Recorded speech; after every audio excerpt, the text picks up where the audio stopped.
حق بیان کرنے سے روکے، اس خوف سے اللہ تبارک و تعالیٰ اپنے مقربین کو مبرہ کر دیتا ہے، اور دنیا کے ایسے معاملات کے جو عام لوگوں کو پریشان کرتے ہیں اور اپنی طرف کھینچتے ہیں، اللہ تبارک و تعالیٰ اپنے مقربین کو ان سے مبرہ اور پاک فرماتا ہے۔ اور پھر اگلے حصے میں جو فرمایا وَلَا هُمْ يَحْزَنُونَ، کہ وہ اخروی آخرت کے غم سے بھی اللہ تبارک و تعالیٰ انہیں پاک فرماتا ہے، کیونکہ ساری زندگی اللہ کی فرما برداری میں گزاری، اللہ کی اطاعت میں گزاری، تو پھر انعام میں یہ ہے کہ اللہ تعالیٰ اخروی غموں سے بھی انہیں نجات فرمائے گا۔ اور ان کا طریقہ، ان کا طرز عمل ہمارے لیے ہر موقع پر، ہر لحاظ سے قابل تقلید ہے، قابل عمل ہے۔ اور پھر حدیث مبارکہ میں ہم نظر کریں تو نبی کریم علیہ الصلوۃ والسلام کی وہ مشہور حدیث مبارکہ بخاری شریف کی حدیث ہے، اور یہ حدیث قدسی ہے۔ حدیث قدسی یہ ہوتی ہے کہ اللہ تبارک و تعالیٰ کا فرمان براہ راست نبی پاک علیہ الصلوۃ والسلام حدیث کی صورت میں جو ارشاد فرمائیں۔ تو حدیث مبارکہ میں یہ کہ نبی پاک علیہ الصلوۃ والسلام نے فرمایا کہ اللہ یہ فرماتا ہے اذا احب اللہ العبد، کہ جب اللہ تبارک و تعالیٰ کسی بندے سے محبت فرماتا ہے، نادا جبریل کو ندا کرتا ہے، اور جبریل امین سے کیا کہتا ہے؟ ان اللہ تعالی یحب فلانا، کہ اے جبریل اللہ تبارک و تعالیٰ فلاں سے محبت کرتا ہے، فاحببہ، اے جبریل تو بھی اسے اپنا محبوب بنا لے۔ یعنی جو اللہ کا نیک بندہ ہے، اللہ کی عبادت کر کے اللہ کا قرب حاصل کر لیتا ہے، تو اللہ تعالیٰ جبریل امین کو حکم فرماتا ہے کہ تو بھی اس بندے کو اپنا محبوب بنا لے۔ اور پھر کیا ہوتا ہے؟ حدیث کے اگلے حصے میں فرمایا جبریل اس سے محبت کرتے ہیں، اس کی محبت جبریل علیہ الصلوۃ والسلام گویا کہ اپناتے ہیں، اور پھر کیا حکم ہوتا ہے؟ فَيُنَادِي فِي أَهْلِ السَّمَاءِ إِنَّ اللَّهَ تَعَالَى يُحِبُّ فُلَانًا فَأَحِبُّوهُ۔ جبریل امین آسمان دنیا میں اعلان کر دیتے ہیں کہ فلاں بندے سے اللہ تبارک و تعالیٰ پیار کرتا ہے، فلاں بندہ اللہ تعالیٰ کا پسندیدہ ہے، تو اے آسمان والو تم بھی اسے اپنا پسندیدہ بنا لو، تم بھی اسے محبت کرو۔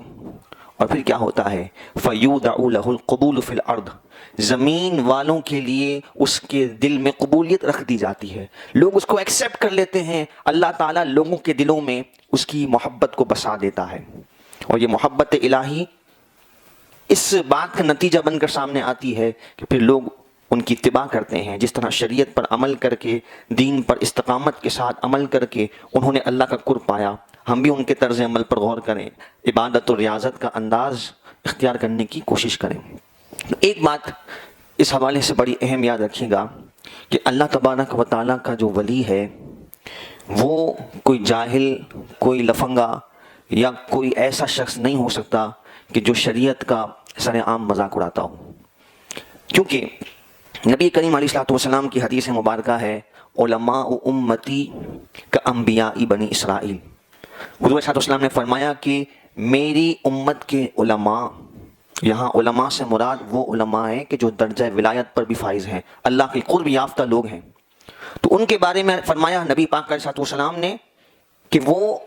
بنی اسرائیل کے انبیاء کی طرح ہیں، اللہ تعالیٰ کے یہاں ان کا قرب اور رتبہ مقام اتنا بلند و بالا ہے، اور اللہ رب العالمین نے دین کی ترویج و اشاعت کا ذمہ میرے امت کے ان اولیاء کو، علماء کو عطا فرمایا ہے۔ تو اللہ تبارک و تعالیٰ اپنا دوست کسی جاہل کو، بے دین کو، شریعت کا مذاق اڑانے والے کو نہیں بنا سکتا۔ تو یہ لمبے لمبے بال ہیں اور شریعت کا مذاق اڑایا جا رہا ہے، اور اس طرح کے جو ایسے افراد جنہوں نے اس منصب ولایت کو داغدار بنایا، تو یہ ہمیں سمجھنا ضروری ہے کہ سب سے پہلے شریعت مقدم ہے۔ حضور غوث اعظم رضی اللہ تعالیٰ عنہ کا وہ مشہور واقعہ ہے کہ جب آپ تحصیل علم کے بعد ریاضت و مجاہدات کے سفر پر آپ مشغول ہوئے، اور کیسا وہ کٹھن مرحلہ تھا، وہ واقعات جب ہم پڑھتے ہیں تو حیرانی ہوتی ہے کہ کھانے کو کچھ نہیں ہے، کئی کئی دنوں تک جنگلات میں ہیں اور جنگلی پتوں پر اور پھلوں پر گزارا ہو رہا ہے۔ تو ایسی کیفیت میں جب عبادت و ریاضت میں مشغول ہیں، حالانکہ حضور غوث اعظم رضی اللہ تعالیٰ عنہ کی شان یہ ہے کہ آپ مادرزاد ولی ہیں، ماں کے پیٹ سے آپ ولی پیدا ہوئے، اور اس کی علامت کیسے ظاہر ہوئی کہ آپ کی والدہ کثرت سے قرآن پاک پڑھا کرتی تھیں جب آپ شکم انور میں تھے، اور جب آپ باہر تشریف لائے تو قرآن پاک کے کئی سپارے آپ کو یاد تھے منہ زبانی، اور پھر جس دن آپ پیدا ہوئے تو پہلا رمضان تھا اور آپ کی شیر خواری کا گویا کہ وقت تھا، لیکن وہ رمضان کی وجہ سے آپ نے شیر خواری نہیں فرمائی، تو لوگوں کے درمیان آپ کے بچپن میں یہ مشہور ہو گیا کہ گیلان میں ایک بچہ پیدا ہوا ہے کہ جو شیر خوار ہے لیکن وہ روزے کے وقت میں اپنی ماں کا دودھ بھی نوش نہیں کرتا ہے۔ تو بچپن سے آپ کی ولایت کے چرچے تھے، اور آپ سے جب خود پوچھا گیا کہ آپ کو کب پتہ لگا کہ آپ کو اللہ تعالیٰ نے منتخب فرما لیا ہے اپنی ولایت کے لیے، تو حضور غوث پاک رضی اللہ تعالیٰ عنہ فرماتے ہیں کہ بچپن میں جب میں مکتب جایا کرتا تھا پڑھنے کے لیے تو میں ہاتف غیب سے آوازیں سنتا تھا کہ اللہ کا ولی آ رہا ہے، اس کے لیے راستے کو کشادہ کر دو۔ تو بچپن سے آپ کی ولایت کے تو چرچے تھے، لیکن میں جو بات آپ کو سمجھانا چاہتا ہوں، بات بڑی اہم ہے کہ ولایت کا تعلق اللہ کے قرب سے ہے، علم سے ہے، شریعت کی پاسداری سے ہے۔ ایسا ہو نہیں سکتا کہ کوئی شریعت کا مذاق اڑاتا ہو، شریعت پر عمل نہ کرتا ہو اور دین کا حلیہ وہ بگاڑ دے، اس کے وجود سے ایسا محسوس ہوتا ہو کہ وہ کوئی لفنگا ہے، بڑے بڑے لمبے لمبے بال ہیں، ہاتھوں میں جو ہے وہ کڑے پہنے ہوئے ہیں اور عجیب و غریب قسم کا حلیہ بنایا ہوا ہے اور عجیب و غریب قسم کے وہ کرتب دکھا رہا ہے،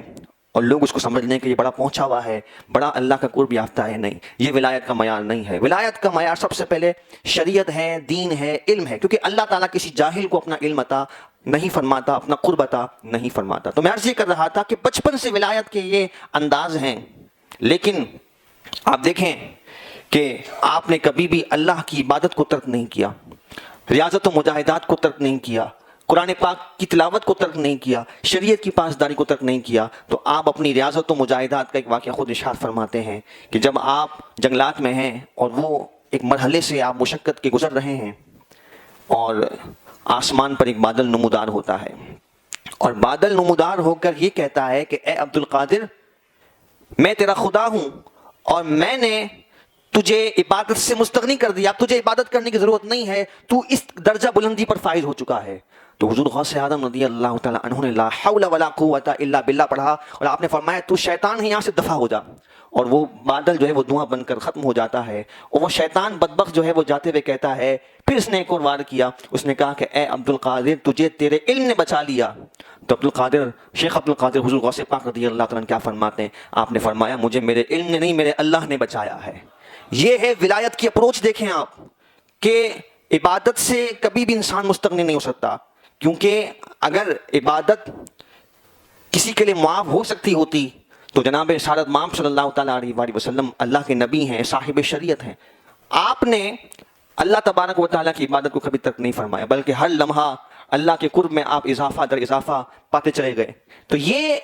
معیار اگر ہمیں سمجھ آ جائے تو کوئی ہمیں دین کے نام پہ، شریعت کے نام پہ یا پیری فقیری کے نام پر کبھی بھی کوئی ہمیں نقصان نہیں پہنچا سکتا۔ تو معیار دین ہے، شریعت ہے، یہ ہمیں سمجھنا ضروری ہے۔ اور اسی عالم مجاہدہ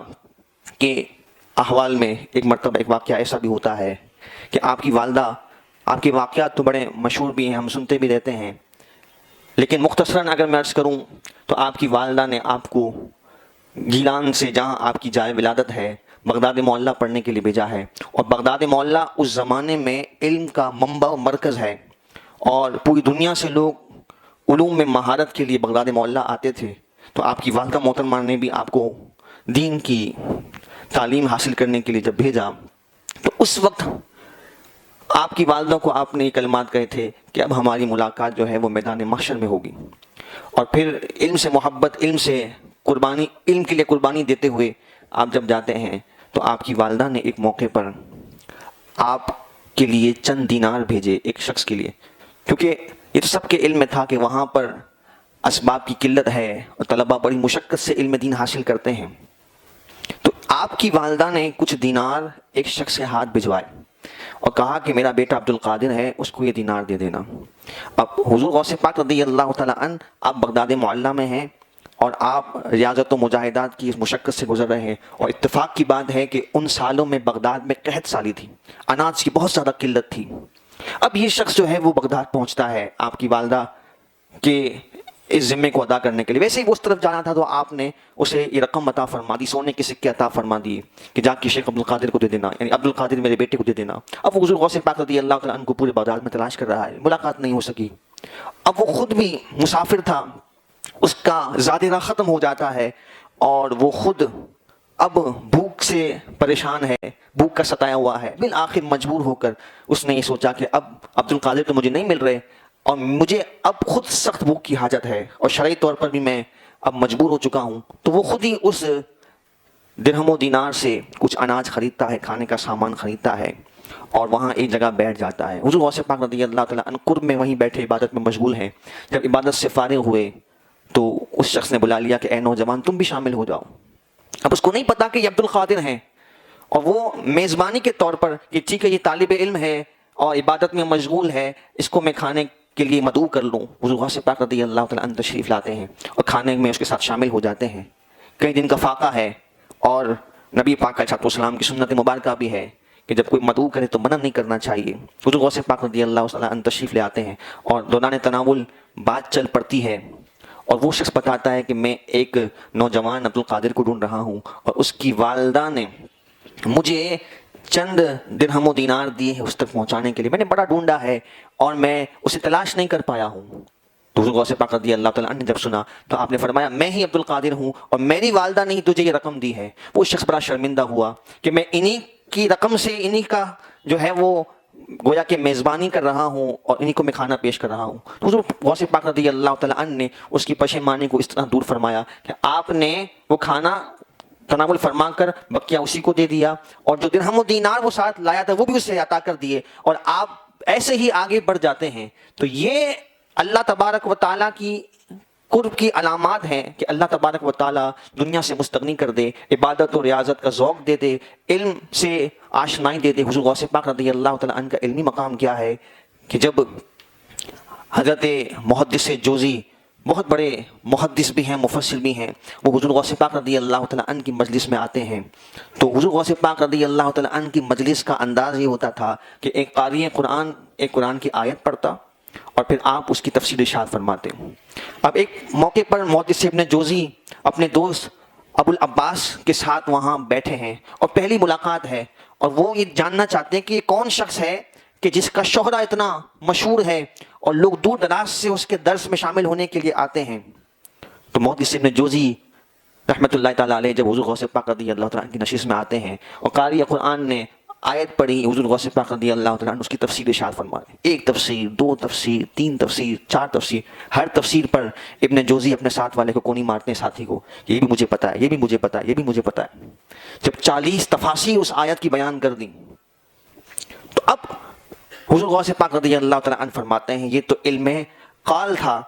اب علم حال کی طرف آتے ہیں، یعنی اس کی باطنی اسرار اور رموز پر ہم آتے ہیں۔ جب یہ بات شروع کی اور 40 تفاسیر کے بعد جب تفسیروں کا آغاز کیا تو ابن جوزی وجد میں آ جاتے ہیں، مفسر ہیں، محدث ہیں، اور ان کے اوسان خطا ہو جاتے ہیں کہ یہ کیسا اللہ نے علم عطا فرمایا ہے کہ ساری زندگی ہم نے حدیث پڑھتے پڑھاتے، قرآن پڑھتے پڑھاتے گزار دی، لیکن جو اللہ نے آپ کو علم عطا فرمائے ہیں، محدث ابن جوزی وجد میں آ کے اپنے گریبان کو پھاڑ دیتے ہیں کہ اللہ نے کیسا علمی مقام عطا فرمایا۔ تو علم اور ولایت یہ ساتھ ساتھ ہیں، اسے جدا نہیں کیا جا سکتا۔ تو اللہ کا قرب پانے کے لیے قرآن کیا کہتا ہے؟ ان اللہ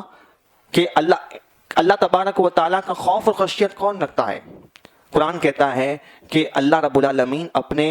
علم والے بندوں کو ہی اپنا خوف و خشیت عطا فرماتا ہے، اور جو جتنا اللہ تبارک و تعالیٰ کے خوف میں، اس کی خشیت میں مراتب پاتا رہتا ہے، اللہ تعالیٰ اسے اپنا قرب نصیب فرماتا رہتا ہے۔ اور پھر آپ دیکھیں کہ اللہ تبارک و تعالیٰ نے علم کیسا عطا فرمایا۔ حضور غوث پاک رضی اللہ تعالیٰ عنہ چاروں فقہ میں، فقہ شافعیہ، فقہ حنفیہ، فقہ حنبلیہ، فقہ مالکیہ، تمام میں آپ فتویٰ دیا کرتے تھے، اور آپ ماشاءاللہ سمجھدار لوگ ہیں اور اس بات کو سمجھتے ہیں کہ منصب افتاء، فتویٰ دینا، یہ کوئی معمولی بات نہیں ہے۔ جو علم سے وابستہ ہیں وہ اس کی باریکی کو سمجھتے ہیں کہ 10-12 سال کی علمی مشقت کے بعد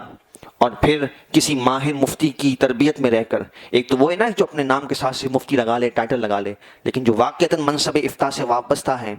وہ جو ہے کتنی مشقت کے بعد، اتنا تحصیل علم کرنے کے بعد پھر کسی ماہر مفتی کی تربیت میں، جس طرح ایک سرجن جو ہے وہ پہلے کسی ماہر سرجن کے پاس بیٹھ کر تربیت حاصل کرتا ہے اور پھر اسے آپریشن کی اجازت ملتی ہے، تو یہ ہے مفتی کا رتبہ۔ ایک فقہ میں خالی مہارت حاصل کرنے کے لیے زندگی لگ جاتی ہے، اور حضور غوث پاک رضی اللہ تعالیٰ عنہ کا علمی مقام یہ ہے کہ آپ چاروں فقہ میں عبور رکھتے ہیں، اور صرف عبور نہیں بلکہ فتویٰ نویسی بھی آپ فرمایا کرتے تھے، لیکن آپ نے جو اختیار فرمایا وہ فقہ حنبلی کو اختیار فرمایا، امام احمد بن حنبل کی فقہ کو آپ نے اختیار فرمایا۔ اس کی بھی بڑی ایک لاجیکل وجہ بھی ہے کہ اس زمانے میں فقہ حنبلیہ میں ایسے جو ہے وہ خرافات شامل کر دیے گئے تھے، چونکہ آپ کا لقب محی الدین بھی ہے، آپ نے دین میں احیاء فرمایا، جو خرافات اور جو غلط چیزیں جس اعتبار سے بھی اس میں شامل ہوتی نظر آئیں، آپ نے ان خرافات کو بھی علیحدہ کیا اور دین کا صحیح نقشہ اور صحیح ترجمانی آپ نے فرمائی۔ تو اس وقت فقہ حنبلی کو گویا کہ ضرورت تھی، اور آپ نے اس اعتبار سے اس کو اختیار فرما کر اس کو رائج فرمایا۔ اور پھر آپ یہ بھی دیکھیں کہ اللہ تبارک و تعالیٰ نے جو آپ کو علمی مقام عطا فرمایا، اس کے پیچھے خاص براہ راست نبی پاک علیہ السلام کی آپ کو حمایت حاصل ہے، اور وہ انداز کہ جب آپ تحصیل علم سے فارغ ہوتے ہیں، اور اس وقت آپ چونکہ فارس سے ہیں، اجمی علاقہ ہے، اور آپ عرب شریف میں ہیں، بغداد میں ہیں، تو آپ جو ہے وہ واعظ نہیں کرتے تھے، تو نبی پاک علیہ السلام کی بارگاہ سے آپ کو اشارہ ہوتا ہے کہ آپ واعظ کریں، نصیحت کریں۔ تو آپ نے نبی کریم علیہ السلام کا جب دیدار ہوا تو آپ نے عرض کیا کہ میں جو ہے وہ عربی اتنی روانی سے نہیں بولتا ہوں، اور یہ سارے کے سارے عرب کے فصحاء بلغاء ہیں، اور ان کی مجلس میں گفتگو کرنا یہ اتنا آسان نہیں ہے۔ تو نبی کریم علیہ السلام نے اپنا لعاب دہن اقدس جناب غوث پاک رضی اللہ تعالیٰ عنہ کے منہ مبارک میں داخل فرمایا، اور اس کی برکت ہے کہ پورے بغداد میں ایک شہرہ تھا، اور عرب کے مختلف علاقوں سے جب حضور غوث پاک رضی اللہ تعالیٰ عنہ کی نشست لگتی تھی جگہ کم پڑ جاتی، اور 400 صرف علماء ہوتے، بڑے بڑے اکابر اپنے وقت کے جو علم و فضل کے اعلیٰ ترین مناصب پر فائز ہیں، ان کا یہ انداز ہوتا کہ وہ قلم و دوات لے کر حضور غوث پاک رضی اللہ تعالیٰ عنہ کی مجلس میں بیٹھے ہوتے اور آپ کی ہر بات کو نوٹ کر رہے ہوتے، اور باقی ہزاروں کا مجمع علیحدہ ہوتا، 70 ہزار لوگ بھی آپ کے واعظ میں ہوتے، اور اللہ رب العالمین نے آپ کو شان عطا فرمائی کہ جس طرح قریب بیٹھا شخص آپ کی آواز کو سنتا، دور بیٹھا شخص بھی آپ کی آواز کو بڑی آسانی سن لیا کرتا۔ تو یہ اللہ کی شان سے تو کوئی بعید نہیں ہے، اللہ کی قدرت سے تو کوئی بعید نہیں ہے، جو حدیث قدسی بخاری شریف میں ہے کہ حضور نبی کریم علیہ السلام نے فرمایا کہ اللہ یہ فرماتا ہے کہ جب میرا بندہ نوافل سے میرا قرب حاصل کرتا ہے تو پھر ایک وقت ایسا آتا ہے کہ میں اسے اپنا قرب عطا کرتا ہوں، اور پھر اس کے بعد قرآن یعنی حدیث مبارکہ میں کیا الفاظ ہیں، اللہ فرماتا ہے حتی احبہ، میں اسے اپنا محبوب بنا لیتا ہوں، فاذا احببتہ، اور جب میں اسے اپنا محبوب بنا لیتا ہوں، جسے اللہ تبارک و تعالیٰ اپنا پیارا بنا لے، پھر اس کا نتیجہ کیا ہوتا ہے؟ بخاری شریف کے الفاظ میں پڑھ رہا ہوں، اور یہ حدیث قدسی ہے جو حدیث کے جو اقسام ہیں ان میں اعلیٰ ترین درجے میں ہے۔ تو نبی کریم علیہ السلام فرماتے ہیں کہ اللہ یہ فرماتا ہے کہ جب وہ بندہ عبادات کر کر کے اللہ کا قرب حاصل کر کے ولایت کے مرتبے پر فائز ہو جاتا ہے تو پھر کیا ہوتا ہے؟ اللہ فرماتا ہے کنت سمعہ الذی یسمع بہ،